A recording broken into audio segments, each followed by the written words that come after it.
Aguinaldo? Good afternoon, sir. Okay, so before we have our lesson for today, so we're going to have our prayer, silent prayer. Okay, let us close our eyes and let us pray.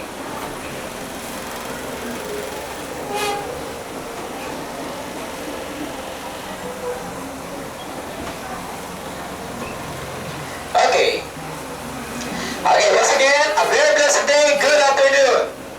Good afternoon, sir. Okay, greet your classmates. A very blessed day to you, classmate. Go. Okay, so sit down and you may take your seat.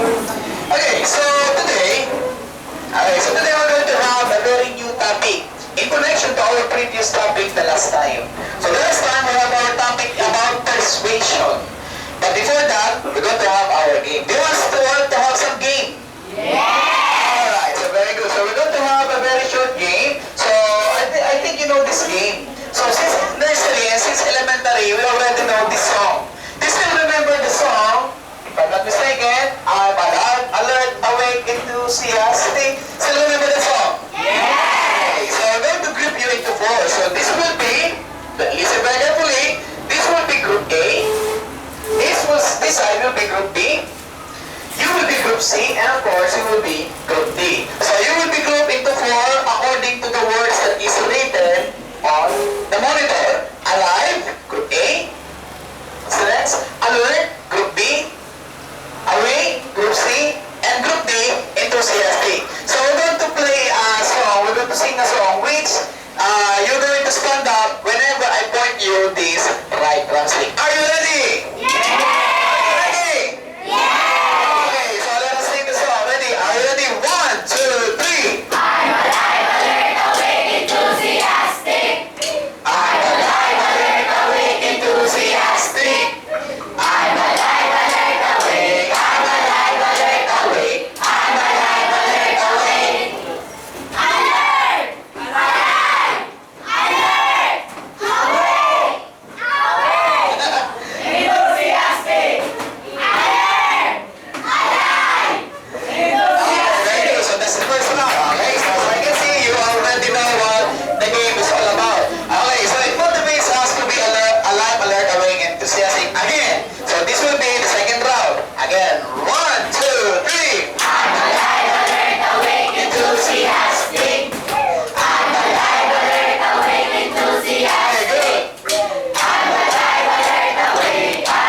For today. So we're going to have three objectives in order for us to achieve our learning. So number one, can you please read?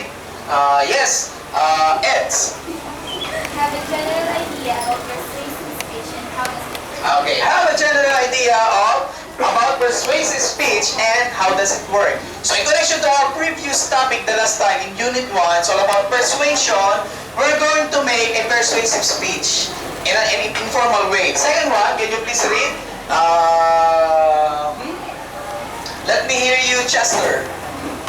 Practice the idea of good communication. Okay, very good. Practice the idea of good communication. And the last one, of course, Abby.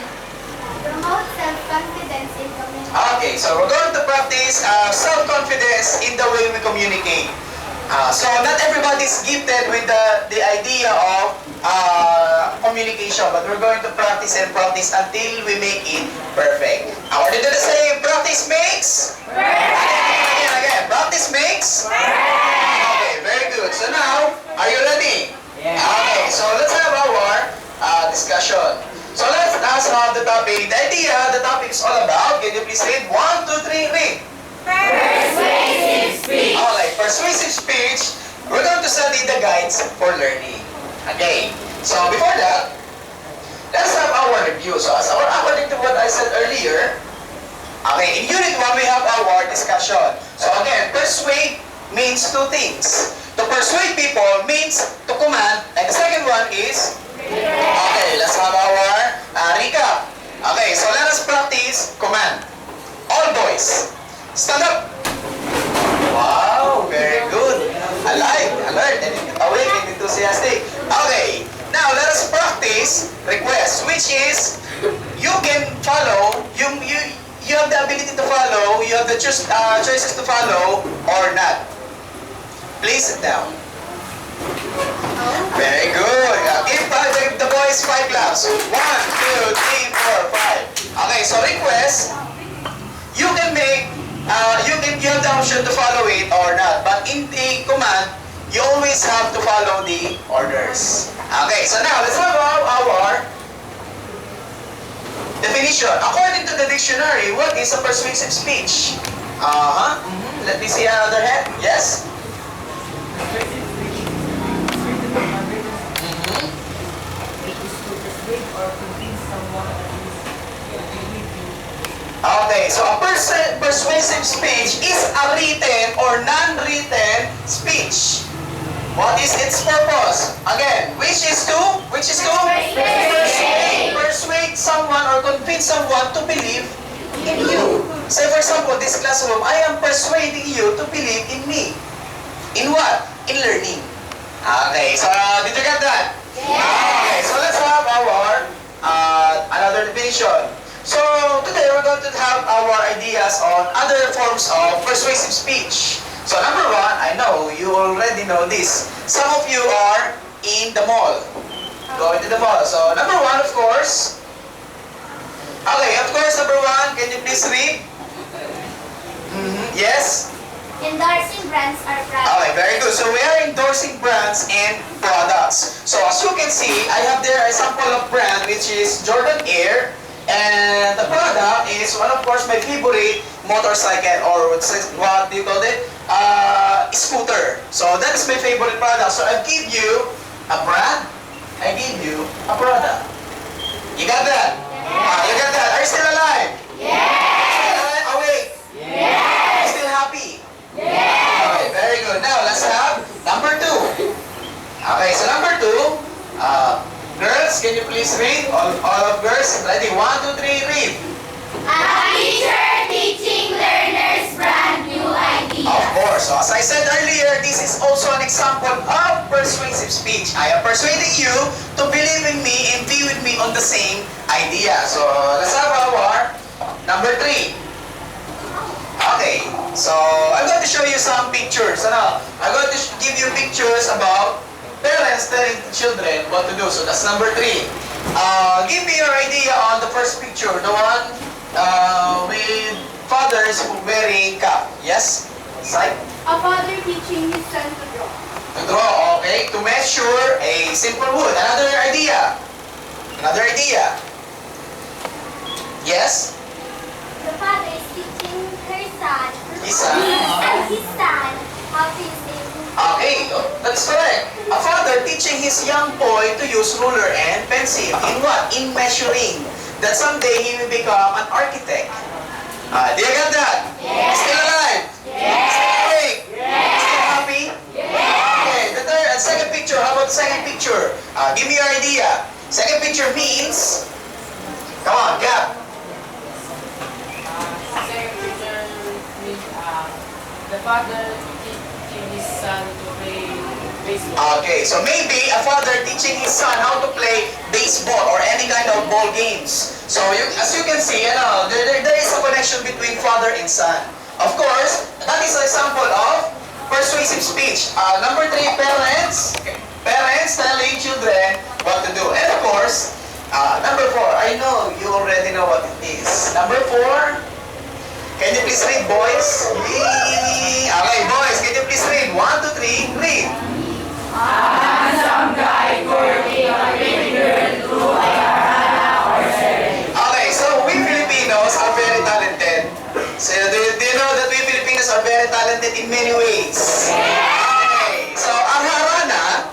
Okay, so as you can see, harana, just like in the picture.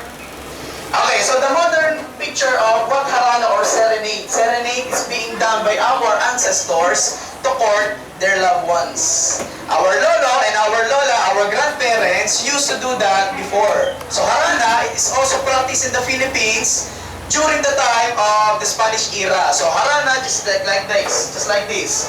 A handsome guy courting a very beautiful girl with his serenade. So do you want to hear a sample of serenade?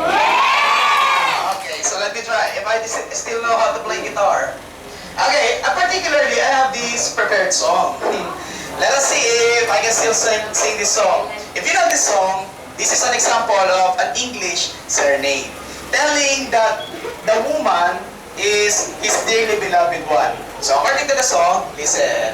Are you ready? Yeah. You want me to have an example of harana? Yeah. Okay, so in the lyrics you can see it. So according to the song,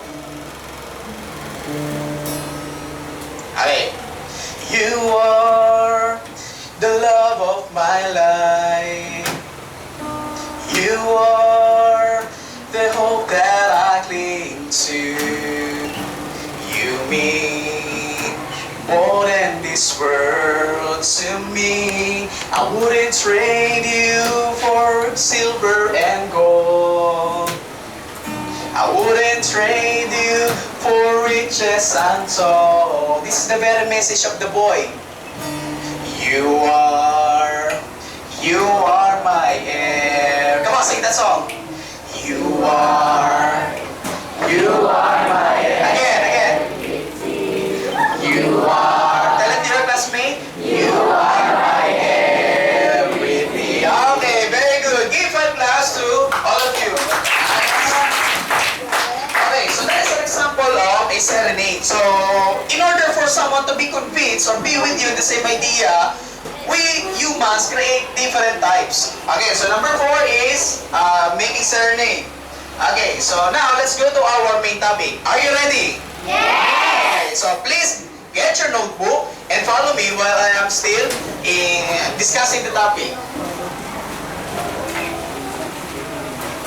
So now let's have our topic. So number 1, in order for us to make the persuasive speech, number 1, know why you will make the speech. That's number 1. So under number 1, we have different points. Okay, so point number 1 number 1, what will you persuade people to do? Why are you going to persuade them? What are you going to do? So let me tell you, you must be prepared in anything. And of course, the second point, why do you want to persuade them? So for example, you are working as a brand endorser. Therefore, you must use everything you've got, everything you know, for them to buy your product. Is that correct? Yes. Is that correct? Yes. Alright, so next, point number 3, of course, who will you persuade? So for example, if you are a fisherman and you're selling fishing nets, therefore you must see to it that you're going to sell your product on fishermen. Do you understand that? Yes. You got that? Be with the same idea that do they share the same ideas with you? Yeah, okay. So that is number 1. So we have, I think, 7 points. So follow me while I am still discussing. Okay, let's go to number 2. Are you ready? Yes. Okay, so number 2. Okay, prepare for your talk thoroughly. Someone might ask, are you prepared? What is that? What is this? What are those? Be prepared to answer the following questions being asked at you. Okay, so of course, these are the points that you must consider. Believe that you can do your best. According to the points, feel confident, just like what I'm wearing right now. I feel confident that I can make you believe that persuasive speech is a very ideal thing to do. Did you get that? Yes. Okay, so feel confident in, of course, in the way you speak, the way you look or dress, of course. The third point, the way you carry yourself or move an audience. The last point is about what you're going to say. Do they share the same ideas with you? Okay, next. Letter B. Still under number 2. Of course, prepare by gathering information about the subject of your speech. Say for example, you're going to endorse this remote control. Therefore, you must have the basic and advanced idea about this remote control. Is that correct? Yes. Okay, for someone, if someone is going to ask you, you know what is the lifespan of the battery, how many keys, and what's the function of this remote control, you must know what you are going to say. Okay, next, of course, verify facts. Be sure that you're giving ideas which are correct. Do not make some lies. People will always ask for the better thing to do. Alright, and of course, last, ask people who knows great about the things you are saying. So for example, there is always someone who is greater than you. Who is greater? A doctor or a nurse? Who has the better idea? A lawyer or a simple person? A lawyer. So someone must be greater than you. So therefore, you must ask, what is this thing? You must ask them the better things to do. Of course. Alright, did you get number 2? Yes. Are you still alive? Yes. Still awake? Yes. Still happy? Yes. Okay, so number 3. Okay, so number 3 is... sorry. Okay, number 3, you must organize your talk. Just like what I prepared. I organized these simple things for you to understand. Organize your talk. Think of a great introduction. So we started our discussion by having our motivation. You got that? Okay, so next, consider your timing, whether it is too long, whether it is too short, not rushing, not making any rush. You must consider your timing, whether it is that long or that short. Okay, the third point, can you please read? Abby? Make sure materials are ready. Okay, so make sure your materials are ready. So I prepared something for you to catch for me to catch your attention. Next, number 4. Of course, number 4. Can you please read? Everyone, 1, 2, 3, read. Add power to your words. Again, 1, 2, 3, read. Add power to your words. Okay, so we must add power to our words. So everything that you're going to say, whether it is natural or varied order, we must add power to everything that we're going to say. Okay, under number 4. Okay, use, somewhat like technical term, use figures of speech. Like what? Like what? Like simile. Another one is metaphor. And the last one is those are just sample technical terms in making a speech. Okay, did you get that? Yes. Still alive? Yes. Still alert? Yes. Still awake? Yes. Still enthusiastic? Yes. Okay, everybody give 5 plus. 1, 2, 3, 4, 5. Okay, next. Are you ready for number 5? Yes. Okay, so let's have number 5. Very important thing, girls, please read. Observe correct pronunciation of words. Okay, so we must learn how to observe the way the words that comes out of our mouth. So observe correct pronunciation of words. So those are the simple terms. Okay, present your speech without rushing. Do not rush. Okay, what number are we now? What number are we now? Okay, number 6. Okay, number 6. Boys, can you please read? 1, 2, 3, read. Make use of your magnificent Wow, very good. Again, read. Boys, 1, 2, 3, read. Make use of your magnificent Okay, make use of your magnificent voices. We are gifted with beautiful voices. We are just too shy. Did you know that our voice is very magnificent? Yes. Do you know that? Yes. Some of us are very shy. Not everybody is gifted with the power to stand in here, the front, and speak what you're going to say. But through practice, according to what we said earlier, practice makes Perfect. again. Practice makes Perfect. again. Last, practice makes. Perfect. Alright, so very good. Use your voice to stress significant points and significant points of your speech. Under number 6, of course, Again, read. Okay, make sure you say those words with ease. Make sure that you say every words that is clear. Making sure that it is clear. Of course, last but not the least. Okay, it may sound like it is a title from a Filipino horror movie, but it is not.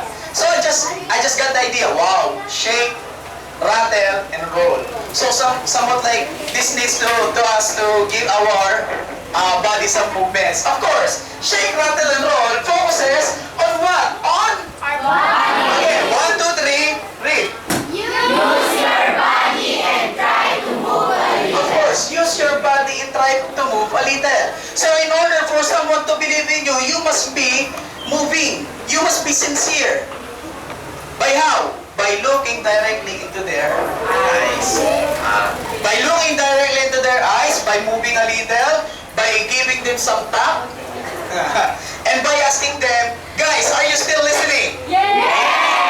So as you can see, I am showing you different kinds of movements. From here to the front, from left to right, from facing you and from facing our monitor, I am moving a little. Do I make myself clear? Okay, so let's have the second point. Okay, the second point, it asks use gestures and body language. So for example, what is the meaning of this action? Of course, I'm not saying anything. I'm not saying any word. I am not giving word out of my mouth. But you know the meaning of this? This is all about? How about this? It means goodbye, farewell. How about this? Happy or joyful. So I am showing you different kinds of movements in order for you to make believe in me. Did you get that? Still alive? Still alert? Still awake?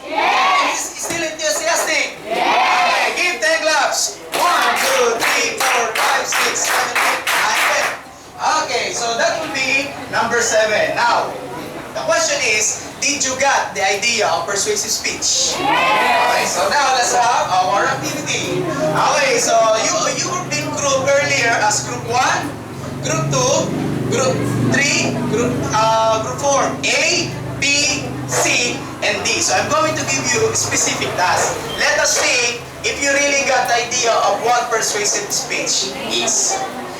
Okay, are you still alive? Alert? Still awake? Of course, and still enthusiastic? Okay, so group A, sorry, this will be your task. Okay, so group A, this will be group A, that will be your task. You're going to endorse a product. Now, the product is, do you have any product? Okay, so already I know you got the idea of what product you will give us. And of course, group B, you will be having a simple role play. A 2-minute role play about a family giving instruction to their children before going to school. According to what we have earlier, that is also an example of persuasive speech. Again, last two, group C. Okay, so group C and D, this will be your task. Group C, can you please read, Gab? Follow the leader. Act as a group of soldiers following the command of the leader. Okay, so you're going to act as soldiers, listening to the command of your group commander. Okay, next, last of course. So I gave you an example. We have letter D. Group D is all about serenade for you.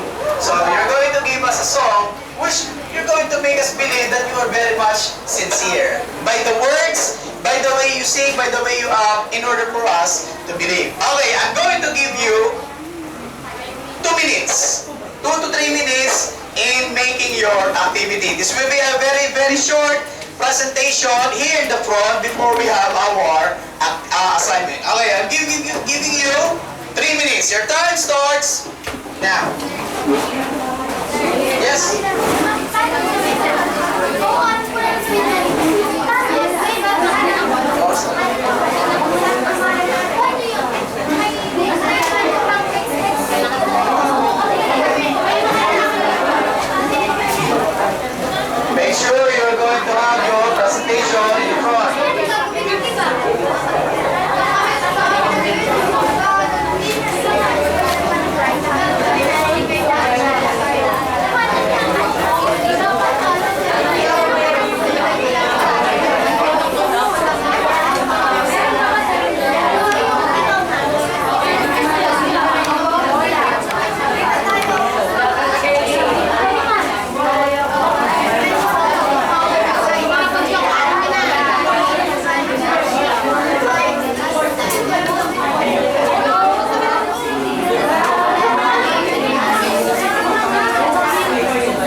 tayo. And Group C, you're going to act as soldiers and give us commands. And of course, Group D, you're going to give us a serenade.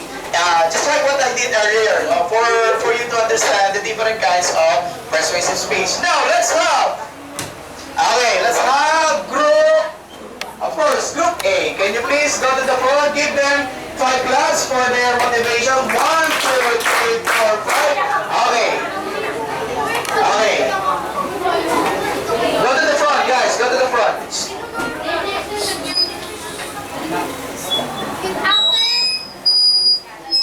Okay, so please go to the front. Everybody, please go to in the middle. Good afternoon, everyone. This is how Group 8 does their product of their time.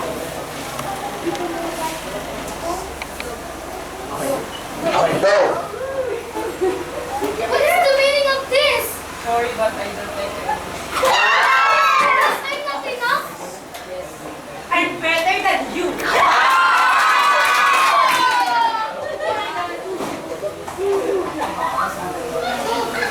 Kapag ikaw ay nag-arapaway, mas gagandang kikinis ang iyong katawan.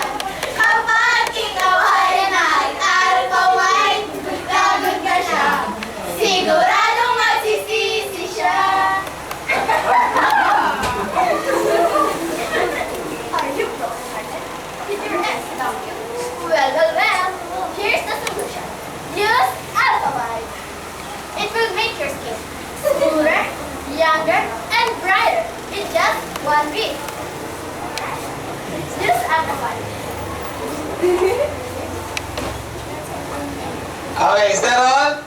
Is that That's all? all. Thank you. Okay, very good. Okay, guys, keep them. Very good, very nice. Okay, so you really, you really endorse a very good product. So a product of your own, giving us idea that we must be pretty always. So next, Group B. That's our second group.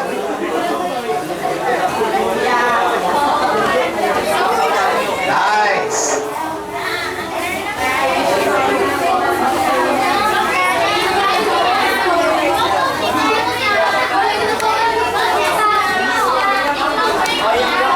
Okay, make it fast, make it fast. Guys, make it fast. Go. Good afternoon, everyone. This is the presentation of school. Let's go to the school now.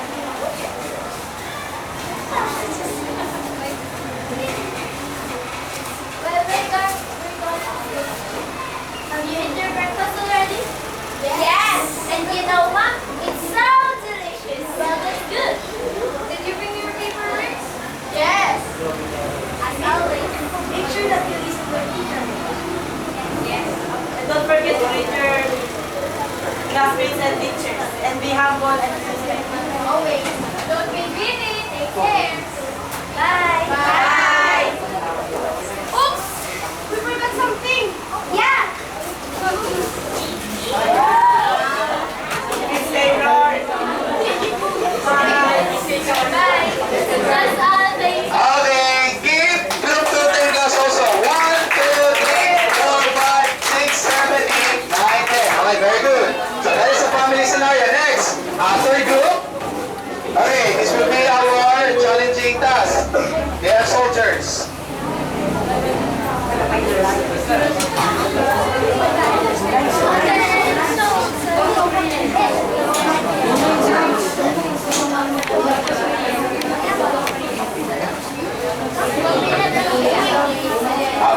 By twos. Okay, listen. Good afternoon, everyone. This is our presentation. Attention! Salute!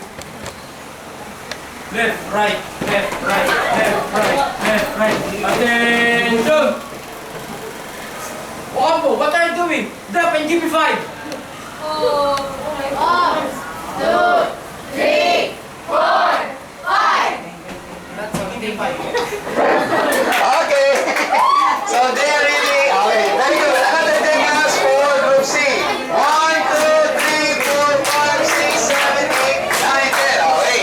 So they really after the soldiers. Someone did mistake and they have his push-ups. So that is really correct.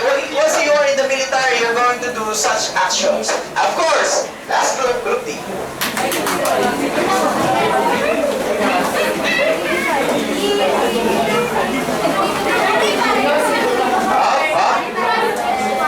That's a wire. Okay, so group D. Hello everyone, this is our group presentation, which we are going to sing a song entitled Heaven by Brian Adams. Okay, so another form of serenade as a persuasive speech. Okay, go. 1, 2, 3, go. Baby, you're all that I want. When you're lying here in my arms, I'm finding it hard to believe we're in heaven. And love is all that I need, and I found it there in your heart. It isn't too hard to see we're in heaven. That's all. Alright, very good. Another time lapse for group 3. Group 3. Group 4, sorry. Okay, so very good. So as you can see, those are examples of persuasive speech. From endorsing a product, to family affair, to soldier affair, and of course, to a serenade. Okay, so now, let's have a recap. Did you learn what is persuasive speech is all about? Okay, now let us answer the following questions. Okay, so I'm going to call someone and give me your basic idea about what we have just learned today. Sai, please stand up. Okay, so number 1, did you learn what persuasive speech is? And give me your answer. Go. Yes, sir. Why? Because it really interested me about the persuading one person about a product, and I want to be persuading a person too. Of course. Very good. So you want to be a very interesting person too. Next, let me have you Abasola. Stand up. Did you learn what it's all about? What is persuasive speech? Yes. Okay, so he already know what is a persuasive speech is. Next, Baldon, stand up. Okay, question number 2. Are we clear that persuasive speech has many forms? Can you give me one? Command. Okay, persuasive speech is also in the form of command. Another one, John. It is also a form of request. Next, Jeremy. Persuasive speech may be in the form of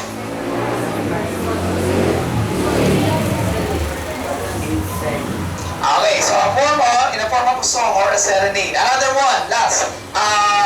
Let me have you John Lawrence.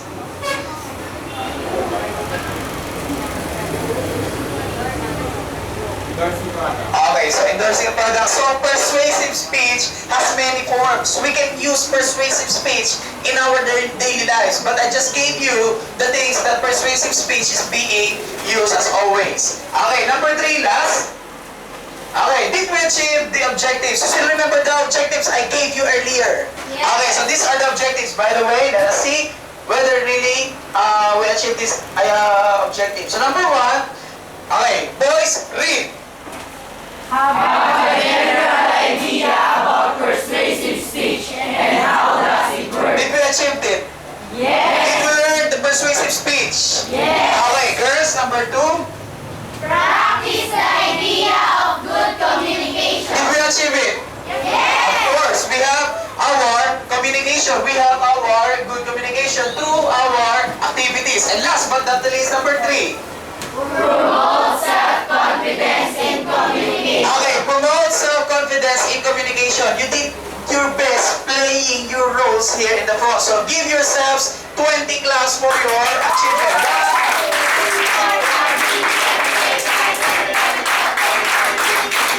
Okay, so very good, Aguinaldo. So tomorrow we're going to have a very new topic once again. We're going to have another game. We're going to have a very interesting topic, just like this. Do you want that? Yes.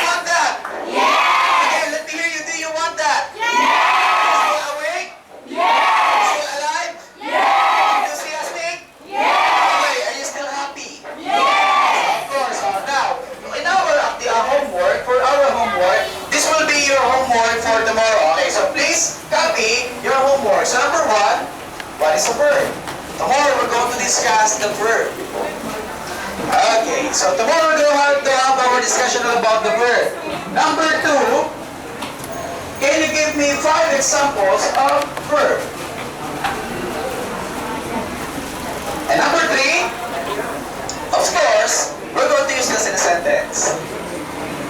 Can we use that in a sentence?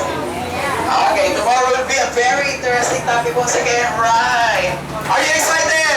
Yes! Alright, so next. Okay, that will be your homework. But before we leave today, before we go home, I'm going to give you a very good words of wisdom. You can post it in the Facebook, you can send it to your loved ones. You can remember this as one of your favorite lines in your life. So according to the saying, so always remember the following things. Okay, so boys, can you please read the first line? First, second line? The body moves. Everyone, the third line. Again, boys, girls, The body moves. everyone. But the heart listens. Okay, did you enjoy the activity today? Okay, so thank you very much and have a blessed day everyone. So it means thank you very much. Kun Markra. Thank you very much once again. Good afternoon. See you tomorrow and God bless.